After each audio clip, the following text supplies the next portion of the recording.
This replica was built leading up to the 1975 event by, I think it was the Manpower Services Commission scheme with British Steel.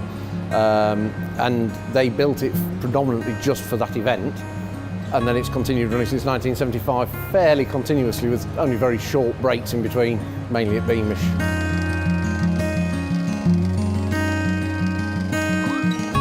Normally, you can put somebody into the driving seat on the steam engine and with a couple of minutes of instruction, they'll know how to make it go forwards, make it go backwards and make it stop.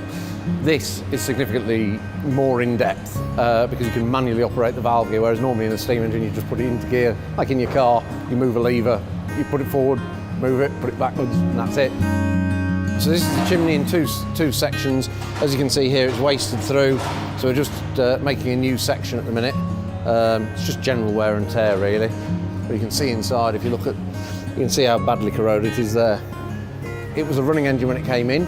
It requires an overhaul, so you're changing pins, bushers, things that have failed non-destructive testing, but predominantly it's to go back as it was. You know, if you were in the business of changing it, you'd never start with where you are now, in essence.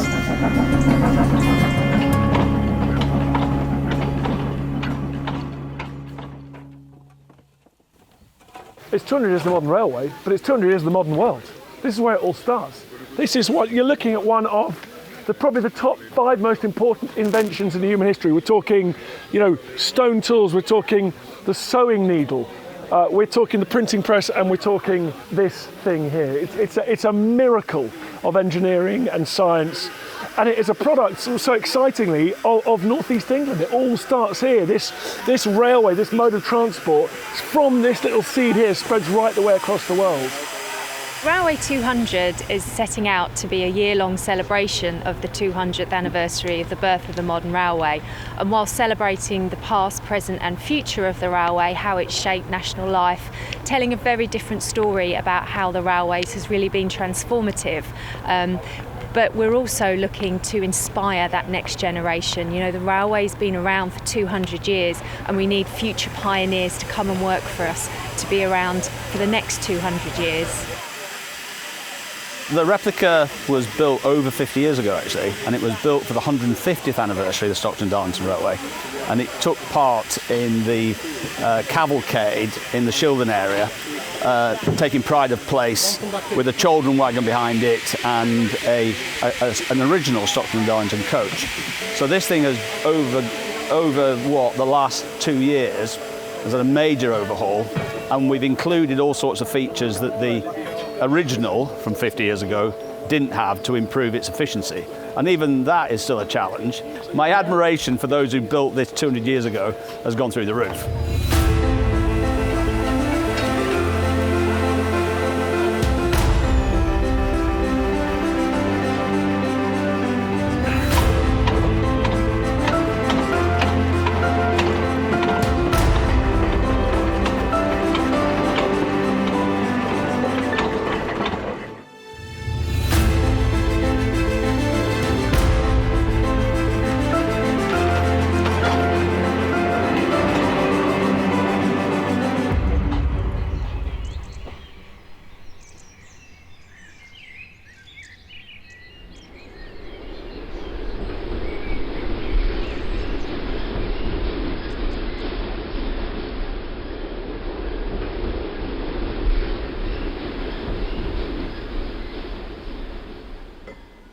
Oh, I have been waiting all my life for this.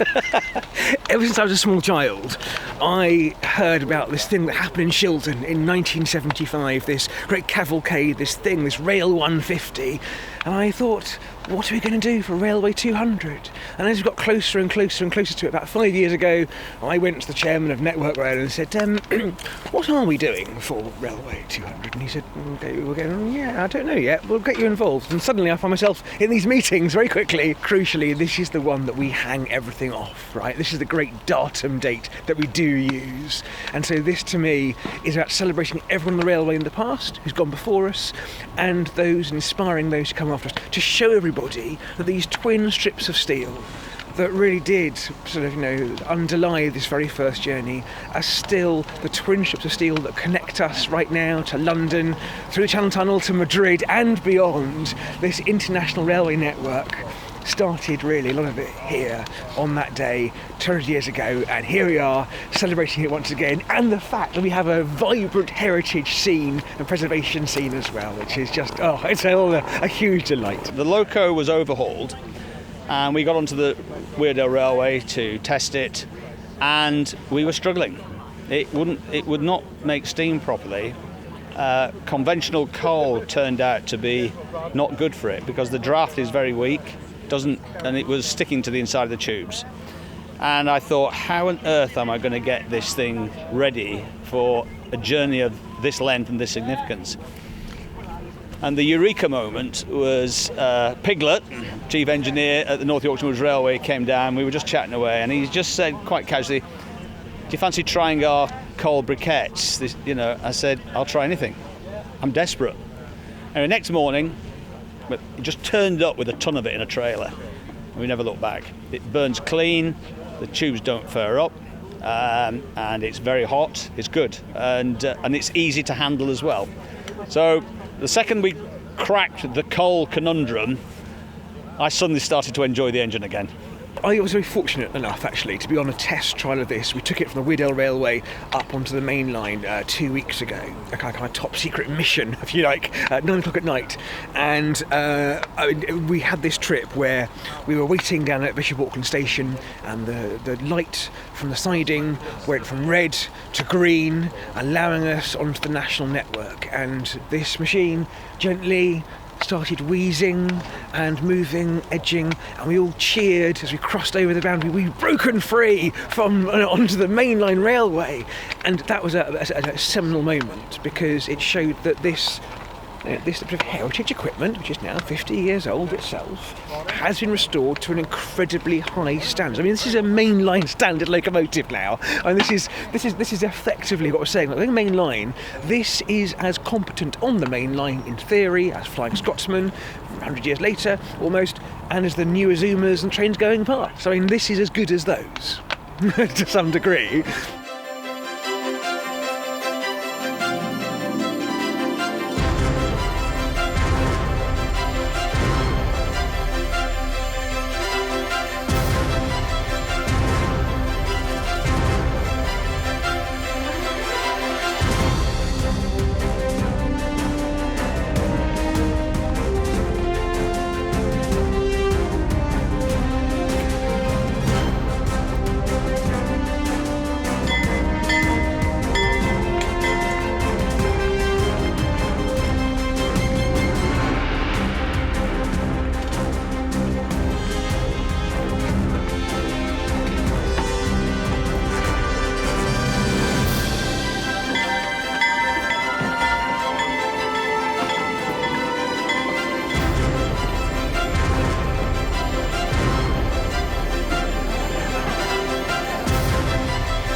Really well, and it's probably the most significant 8-mile journey I've ever had in my entire life, honestly. And it was the point at which we realised the enormity of what we were contributing to.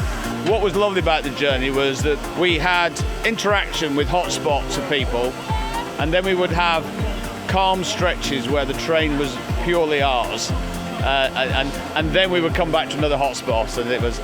That doesn't mean that there was no one in between. There was this ribbon of people for 8 miles. Sometimes the ribbon was thin, sometimes it was very thick.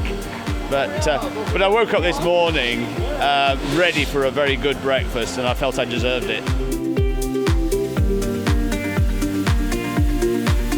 We went down the goods avoiding line.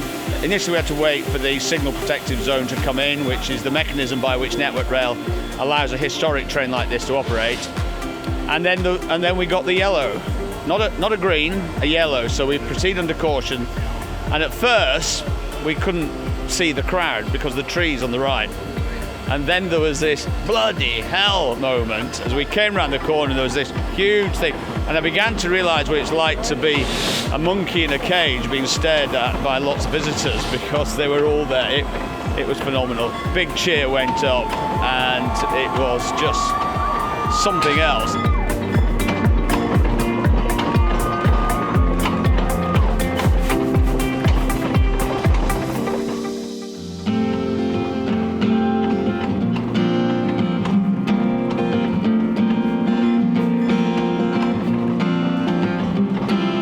George steps on the train, sun pours through the window, low September light, the swallows seen departing, and he finds his usual spot, camera in his lap, eagerly he checks his phone, the Flying Scotsman's coming. We've brought together 200 years of railway progress with the Locomotion No.1, the ferry locomotive that opened the Stockton and Darlington Railway back in 1825 with one of our new Azuma trains from Hitachi, built just 30 miles from where Stevenson built Locomotion all those years ago. Make a living, photographing birds and trains, he loves to see them flying, and he dreams, dreams,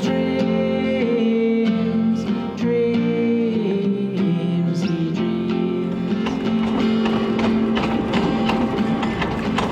Across the Nile vessel.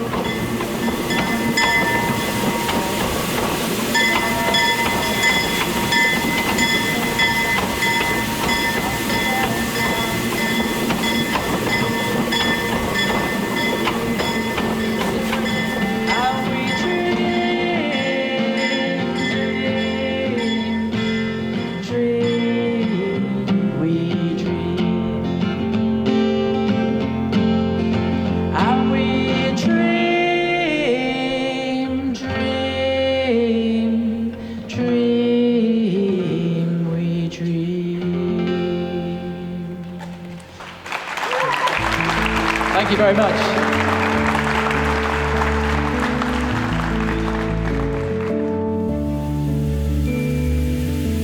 I really hope people take away from, yes, the North East changed the world, but actually the North East is beautiful, the people are fantastic, there's a real sense of community pride that's so important, and that they keep coming back because there's so much to do here.